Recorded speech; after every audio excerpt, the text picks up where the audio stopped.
Hey y'all. So, as a nonprofit horse rescue, you never really know what to expect out of your day until the events of that day actually start unfolding, which is pretty much what happened yesterday.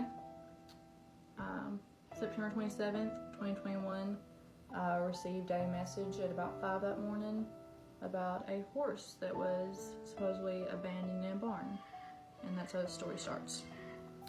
I got up that morning and seeing that I had messages from different people about a horse.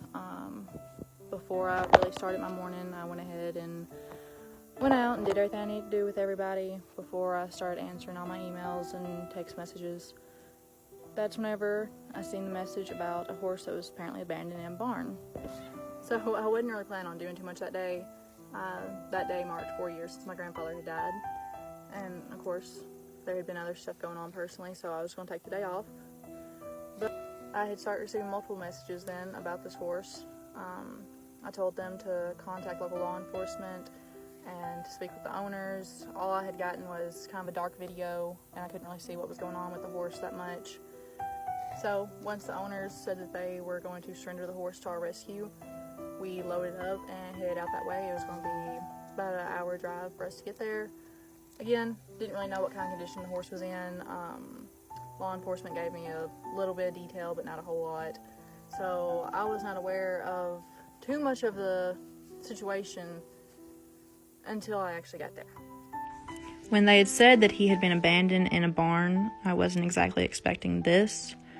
The owners were still feeding him straight alfalfa, but he had been locked in this stall for years, as you can tell from the build-up, and he had not left that stall for at least 10 years. This was the video that was sent to me, and then this is what I was greeted with. I can say I personally have never seen hoof growth quite this bad. This horse has obviously spent a majority of his life in that stall without receiving hardly any hoof care. Again, the owners had been feeding him, but they never gave him the proper care you should give a horse. Once I got a full look at the severity of the case, I contacted our vets immediately and told them that we were en route with a very bad neglect case. Our next goal was getting him on the trailer because, again, this horse had not walked out of the stall in years, so it was very painful for him.